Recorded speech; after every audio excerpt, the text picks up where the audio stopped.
Olá, meu amigo, minha amiga, meu irmão, minha irmã, todos bem? Vamos dar continuidade então aqui ao Evangelho de João. Estamos no capítulo 9. Tudo que nós lemos daqui para trás não tem ainda nenhuma autoridade, nenhuma orientação, nenhum mandamento dizendo que você, sendo discípulo do Cristo, que você tenha que frequentar denominações, templos, ter essa religião denominacional, certo? Ser dizimista, enfim, tudo aquilo que você já sabe. Vamos ver aqui no capítulo 9 e capítulo 10, provavelmente, de hoje, se existe esta orientação do Cristo. Vamos lá. Ao passar, Jesus viu um cego de nascença. Seus discípulos lhe perguntaram: Mestre, quem pecou, este homem ou seus pais, para que ele nascesse cego? Disse Jesus: Nem ele, nem seus pais pecaram, mas isto aconteceu para que a obra de Deus se manifestasse na vida dele. Enquanto é dia, precisamos realizar a obra daquele que me enviou. A noite se aproxima, quando ninguém pode trabalhar. Enquanto estou no mundo, sou luz do mundo. Tendo dito isto, ele cuspiu na mão, misturou terra com saliva e aplicou-a aos olhos do homem. Então lhe disse: Vá lavar-se no tanque de Siloé, que significa enviado. O homem foi, lavou-se e voltou vendo. Seus vizinhos e os que anteriormente o tinham visto, mendigando, perguntaram: Não é este o mesmo homem que costumava ficar sentado mendigando? Alguns afirmavam que era ele, outros diziam: Não, apenas se parece com ele. Mas ele próprio insistia: Sou eu mesmo. Então, como foram abertos seus olhos? Interrogaram-no eles. Ele respondeu: O homem chamado Jesus misturou terra com saliva, colocou-as nos meus olhos e me disse que fosse lavar-me em Siloé. Fui, lavei-me e agora vejo. Eles lhe perguntaram: Onde está esse homem? Não sei, disse ele. Levaram aos fariseus. Eita, pegaram agora o cego, que não era mais cego, que imediatamente passou a enxergar, foram levar para os líderes religiosos. Vamos lá. Levaram aos fariseus o homem que fora cego. Era sábado, o dia em que Jesus havia misturado terra com saliva e aberto os olhos daquele homem. Eita, era sábado, olha só, né? Era sábado. Então os fariseus também lhe perguntaram como ele recebera a visão. O homem respondeu: Ele colocou uma mistura de terra e saliva em meus olhos e me lavei e agora vejo. Algum dos líderes religiosos disseram: Esse homem não é Deus, pois não guarda o sábado. Mas outros perguntavam: Como pode um pecador fazer tais sinais miraculosos? E houve divisão entre eles. É só corrigir aqui: esse homem não é de Deus. Não, esse homem não é Deus. Esse homem não é de Deus. Veja, pelo fato dele não guardar o sábado, não é de Deus. Lá na década de 80, quando eu estive no Adventismo, conhecendo o Adventismo, mas ainda não batizado, mas conhecendo o Adventismo, era mais ou menos isso. Hoje não, hoje com as leis de discriminação, de bullying e tudo mais, né? As pessoas e os membros são orientados pelas suas lideranças para tirar o pé do acelerador. Mas na época lá, se você não guarda o sábado, você não é salvo e também não é criatura. E não é criado, ente do Criador. É só uma criatura. Tá certo? Vamos lá. Verso 17. Tornaram, pois, a perguntar ao cego: Que diz você a respeito dele? Foram os seus olhos que ele abriu? O homem respondeu: Ele é um profeta. Os judeus não acreditaram que ele fora cego e havia sido curado enquanto não mandaram buscar os seus pais. Os judeus aqui, líderes religiosos, tá? Então perguntaram: É este o seu filho ao qual vocês dizem que nasceu cego? Como ele pode ver agora? Responderam os pais: Sabemos que ele é nosso filho e que nasceu cego. Mas não sabemos como ele pôde ver agora ou quem lhe abriu os olhos. Perguntem a ele. Idade ele tem, falará por si mesmo. Seus pais disseram isso porque tinham medo. Olha, eles tinham respeito pelos líderes religiosos? Não, tinham medo dos judeus, pois Estes já haviam decidido que se alguém confessasse que Jesus era o Cristo, seria expulso da sinagoga. Sinagoga, tá? Não é templo, porque o templo não tinha ninguém ali que foi batizado, jogado ali na água, depois você assinou o seu certificado de batismo, agora você está no hall de membros da igreja e você vai ser expulso do templo. Não, é da sinagoga, que era a casa de estudo, tá? Foi por isso que seus pais disseram: idade ele tem, perguntem a ele. Pela segunda vez chamaram um homem que fora cego e lhe disseram: para a glória de Deus, diga a verdade, sabemos que esse homem é pecador. Olha, então quando eles dizem assim, ó, para a glória de Deus, diga a verdade, eles já estão acusando aquele cego de mentiroso. Quando o cego diz assim, ó, não, o ex-cego diz assim: foi um homem que me curou e tal, mas eu era cego realmente. Já estão acusando de mentiroso. Fala assim, diga a verdade. Porque tudo aquilo que esse ex-cego disse que nasceu desde criança, que nasceu cego e tudo mais, os fariseus já estavam dizendo que era mentira. Verso 25, ele respondeu: não sei se ele é pecador ou não. Uma coisa eu sei, eu era cego e agora vejo. Olha que simplicidade de resposta para aqueles homens. Então lhe perguntaram, olha quanta pressão em cima daquele homem, né? O que ele lhe fez? Como lhe abriu os olhos? Ele respondeu: eu já lhes disse, e vocês não me deram ouvidos. Por que querem ouvir outra vez? Acaso vocês também querem ser discípulos dele? Olha que bela resposta. Olha, eu já falei para vocês. Vocês querem ouvir de novo por quê? Vocês querem ser seguidores desse homem? E vamos ver o que eles disseram. Então o insultaram e disseram: o discípulo dele é você. Nós somos discípulos de Moisés. Então você quer frequentar templo? Você quer ter um líder religioso? Você quer ser dizimista, ofertante, guardador de sábado, de domingo, seja qual dia que for? Você é seguidor de Moisés. Simples, né? Sabemos que Deus falou a Moisés, mas quanto a esse, nem sabemos de onde ele vem. O homem respondeu: ora, isso é extraordinário. Vocês não sabem de onde ele vem, contudo ele me abriu os olhos. Sabemos que Deus não ouve a pecadores, mas ouve ao homem que o teme e pratica a sua vontade. Então quem é pecador aqui para os líderes religiosos?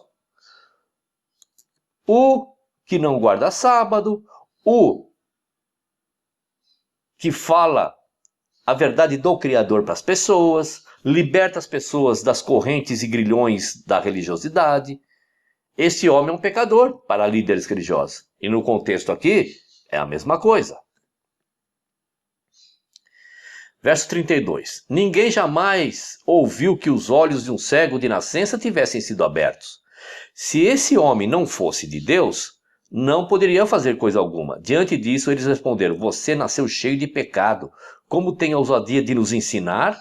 E os expulsaram. Bom, deixa eu falar uma coisinha aqui, ó. Essa frase aqui, eu me identifico bastante com o adventismo. Os adventistas do sétimo dia, eles adoram ensinar, adoram dar estudo bíblico dentro daquilo que eles enxergam.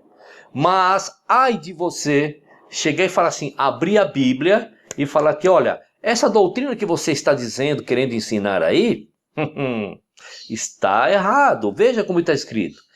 Então, quando eu leio aqui, você nasceu cheio de pecado, como tem a ousadia de nos ensinar?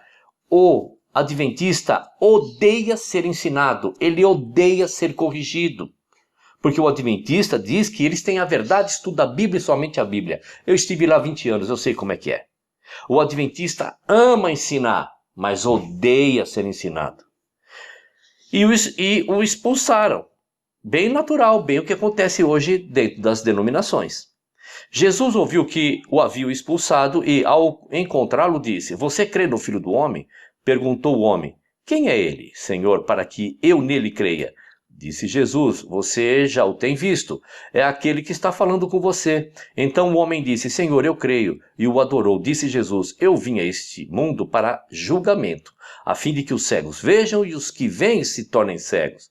Então aqui o Cristo já está falando da de uma maneira espiritual. Ele não veio cegar ninguém literalmente, certo? Ele veio o quê?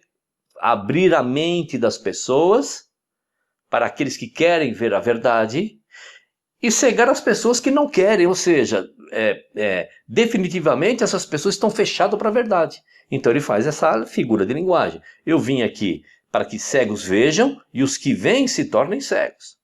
Alguns fariseus, alguns líderes religiosos que estavam com ele ouviram-no dizer isso e perguntaram: acaso nós também somos cegos? Disse Jesus: se vocês fossem cegos, não seriam culpados de pecado, mas agora que dizem que podem ver, a culpa de vocês permanece. Olha a resposta que o Cristo deu para esses homens. Eles queriam pegar Cristo. Olha, então nós somos cegos? Ele está dizendo o seguinte: olha, se vocês não soubessem de nada, né, vamos dar uma destrinchada aqui nessa resposta do Cristo. Se vocês não soubessem de nada, não soubessem quem sou eu, não estivessem vendo a mim, não haveria de atribuir nenhum pecado a vocês, porque vocês não estão me vendo, vocês não me conhecem. Mas agora que vocês me veem, sabem quem eu sou, conhecem o meu discurso, então agora a culpa de vocês permanece. Vamos lá. Voltando, né? Voltando aqui. Nós fechamos então, né, o capítulo 9 e não tem nenhuma orientação do Cristo para que alguém possa ficar enfiado, construindo o templo, seguindo doutrinas de Moisés, certo? Quem é discípulo dele, não. Por enquanto ele não está falando nada disso. Agora, quem é discípulo de Moisés, que continue dentro da doutrina mosaica. Vamos lá, João 10. João 10, famoso João 10. Vamos ver o que o Cristo nos apresenta aqui. O que Cristo nos apresenta através da pena de João, né? Da escrita de João. João 10, 1. Eu lhes asseguro que aquele que não entra no aprisco das ovelhas pela porta, mas sobe por outro lugar, é ladrão e assaltante. Aquele que entra pela porta é o pastor das ovelhas. Então Cristo aqui, vamos parar aqui. Cristo começa a fazer uma parábola, né? Fazer uma figura de linguagem, uma metalinguística.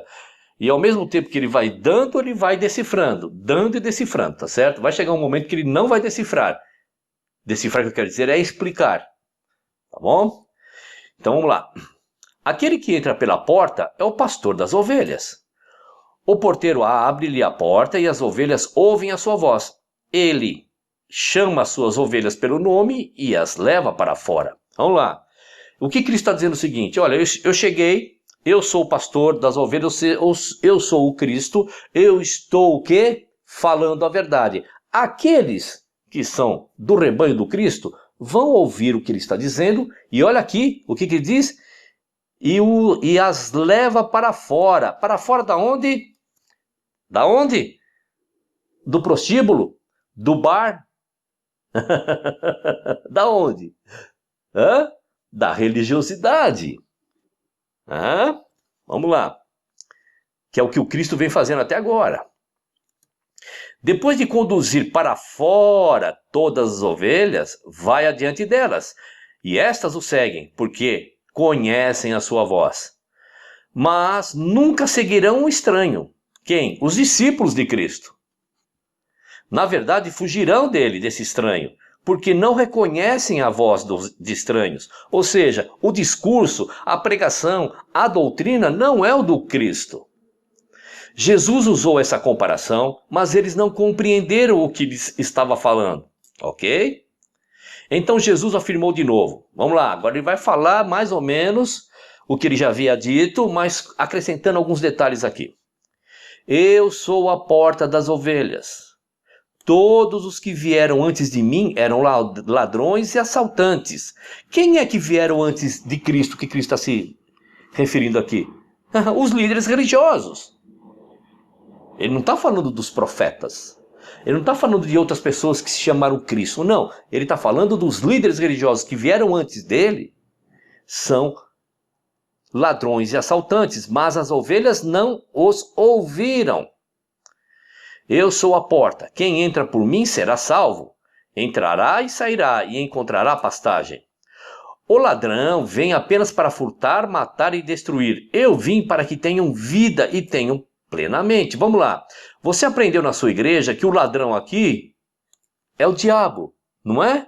Não é isso? O ladrão vem senão para roubar, matar e destruir, e as denominações, a tua denominação ensina que esse ladrão é o diabo, certo? Vamos lá. Eu sou o bom pastor dá a sua vida pelas ovelhas. O assalariado ou o mercenário, que é a mesma coisa, o que trabalha, o que faz alguma coisa por dinheiro, e não por identificação, não por amor, mas só pelo salário.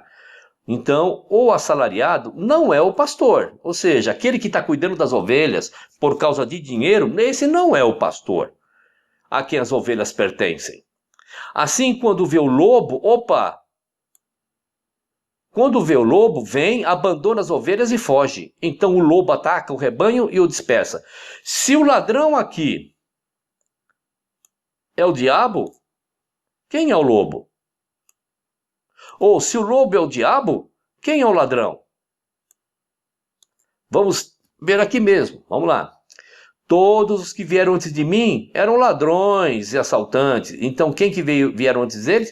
Toda aquela liderança religiosa, certo? Que vieram sacerdotes e tudo mais. Vieram até chegar aqueles homens, os fariseus, saduceus, os líderes, os sacerdotes do tempo dele. Todos que vieram antes de mim são ladrões. Então aqui, o ladrão, os líderes religiosos da sua época e até antes, vêm apenas para furtar, matar e destruir. Então o ladrão aqui é a liderança religiosa. Bom, se nós identificamos o ladrão como a liderança religiosa, quem é o lobo então? Quem é o lobo aqui? Vamos lá. Então vamos lá. Existem diversas vertentes, mas vamos trabalhar que a vertente aqui seja o diabo, mais uma vez. Bom, se dentro da ideia religiosa de hoje, o diabo, ele vem dispersar, ele vem acabar com as ovelhas, poxa vida, ele está atrapalhando o trabalho do ladrão, que é o líder religioso, que está fazendo o trabalho do lobo. Entende? Então o ladrão aqui não é o diabo. E o lobo aqui não é o diabo. Podemos ter algumas considerações aqui, mas uma mais importante de todas é que o ladrão, em João 10:10, não é o diabo, são líderes religiosos. Quem é o ladrão e quem é o lobo aqui? Vamos lá, vamos ler aqui. O assalariado não é o pastor, a quem as ovelhas pertencem. O assalariado nós sabemos quem são, né? São os ladrões aqui, ó, que vêm apenas para matar, furtar e destruir, tá bom? Assim, quando vê que o lobo vem, abandona as ovelhas e foge. Então, o lobo ataca o rebanho e o dispersa. Ele foge porque é mercenário ou assalariado e não importa com as ovelhas. Então, o lobo aqui, meu querido, pode ser qualquer coisa que tire você da verdade. Pode ser qualquer coisa, menos o diabo. Porque o diabo não vai atrapalhar o trabalho dos líderes religiosos, que são os ladrões. E se os ladrões é o diabo, não vai atrapalhar o papel do lobo, que seriam os mercenários, que é fazendo o trabalho do diabo. Então não se encaixa. Então lobo aqui, na conotação, no contexto, com certeza são os problemas da vida que te afastam da verdade e te levam para a mentira. E agora, dentro desse conceito, eu posso também dizer que são líderes religiosos? Sim. Que podem ser as denominações? Sim. Que te afastam do verdadeiro Cristo, que é esse que é dito aqui nos evangelhos que estamos lendo? Sim. Mas, na parábola aqui, ladrão não é o diabo. São os líderes religiosos. E lobo aqui pode ser qualquer coisa que te afaste da verdade. Vamos lá? Verso 14. Eu sou o bom pastor, conheço as minhas ovelhas e elas me conhecem. Assim como o Pai me conhece, eu conheço o Pai e dou a minha vida pelas ovelhas. Tenho outras ovelhas que não são deste aprisco. É necessário que eu as conduza também. Elas ouvirão a minha voz e haverá um só rebanho e um só pastor. Por isso é que meu Pai me ama, porque eu dou a minha vida para retomá-la. Ninguém atira de mim. Atira quem? A vida dele. Né? O Cristo diz que ninguém tira a vida dele, nem o próprio Criador. É ele mesmo que dá, tá certo? Mas eu a dou por minha espontânea vontade. Tenho autoridade para dá-la e para retomá-la. Esta ordem recebi de meu pai. Diante dessas palavras, os judeus ficaram outra vez divididos. Muitos deles diziam, ele está endemoniado e enlouqueceu. Por que ouvi-lo? Mas outros diziam, essas palavras são de um endemoniado. Pode um demônio abrir os olhos do cego? Por que eles estão chamando Cristo de demônio? Porque todas as parábolas, tudo que Cristo aqui põe numa conotação ruim, é diretamente para eles, os líderes religiosos, e eles sabem disso. Tá bom?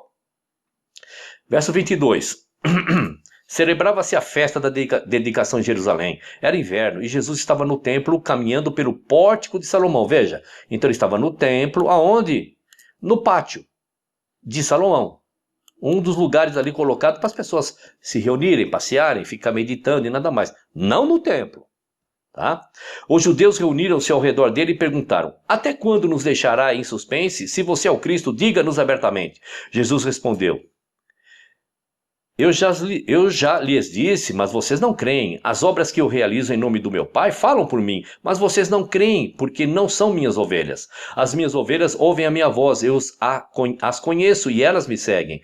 Eu lhes dou a vida eterna e elas jamais perecerão, ninguém as poderá arrancar da minha mão. Meu Pai, que as deu para mim, é maior do que todos, ninguém as pode arrancar da mão de meu Pai. Eu e o Pai somos um. Bom, eu e o Pai somos um aqui. Na série de vídeos sobre a Trindade está muito claro o que significa isso, tá certo? Não podemos pegar uma passagem de uma maneira separada, né, sozinha, e querer dar toda a conotação de uma doutrina que não tem base na Bíblia. Novamente os judeus pegaram pedras para apedrejá-lo, mas Jesus lhes disse, eu lhes mostrei muitas boas obras da parte do Pai, por qual delas vocês querem me apedrejar? Responderam os judeus, não vamos apedrejá-lo por nenhuma boa obra, mas pela blasfêmia, porque você é um simples homem e se apresenta como Deus, porque ele disse, eu e o Pai somos um. Mas veja, quando o Cristo está dizendo aqui que os discípulos que vêm até ele é o Pai dando para ele, e porque eu e o Pai somos um, em que conceito que é aqui? É no conceito do ensinamento, no conceito da comunhão. Na comunhão quer dizer estar junto com os pensamentos do Criador, né? Na mensagem do Criador. É nesse sentido. Não que ele seria um Deus. Cristo não disse isso. Mas os líderes queriam acabar com aquele homem, porque estava atrapalhando os negócios do templo. Vamos lá. Verso 34. Jesus lhes respondeu, não está escrito na lei de vocês? Eu disse, vocês são deuses? Por quê? Porque existe uma passagem aqui, onde Moisés escreve, que eu não me lembro agora, eu agora também não vou procurar, que ali é chamado, acho que está em Salmos ou Provérbios, alguma coisa aqui, dizendo, chamando os homens de deuses. Então ele está dizendo o seguinte, olha, na lei de vocês, não é a lei do Criador, na lei de vocês, lá de Moisés, Moisés chama homens de deuses. Se ele chamou deuses aquele a quem veio a palavra de Deus, e a escritura não pode ser anulada, que dizer a respeito daquele a quem o Pai santificou e enviou ao mundo? Então, por que vocês me acusam de blasfêmia porque eu disse, sou filho de Deus? Compreende? Está conseguindo entender? E quando diz aqui que a escritura não pode ser anulada, ele está dizendo para os hebreus. Vocês que são seguidores de Moisés, Moisés disse, chamou aqueles homens de deuses. E a escritura, conforme vocês, não pode ser anulada e não vai. Aquele que quer ser seguidor de Moisés, que continue com as escrituras para sempre. E agora vocês querem me apedrejar porque eu digo que sou filho de Deus? Se eu não realizo as obras de meu Pai, não creiam em mim. Mas se realizo, mesmo que não criam em mim, criam nas obras, para que possam saber e entender que o Pai está em mim e eu no Pai. Compreende quando ele diz, eu e o Pai somos um? É nesse conceito. Outra vez tentaram prendê-lo, mas ele se livrou das mãos deles. Então Jesus atravessou novamente o Jordão e foi para o lugar onde João batizava nos primeiros dias de seu ministério. Ali ficou e muita gente foi até onde ele estava dizendo, embora João nunca tenha realizado um sinal miraculoso, tudo o que ele disse a respeito deste homem era verdade. E ali muitos creram em Jesus. Terminamos aqui o capítulo 10, você aprendeu sobre o ladrão, sobre o lobo, certo? Sobre eu e o Pai somos um. E não aprendemos nada de ficar enfiado dentro de templo. Enquanto discípulo de Cristo, você e eu não podemos seguir as leis de Moisés. Tá certo? Dá um like, se inscreva, aciona o sino e compartilha. Um abraço e até o próximo vídeo.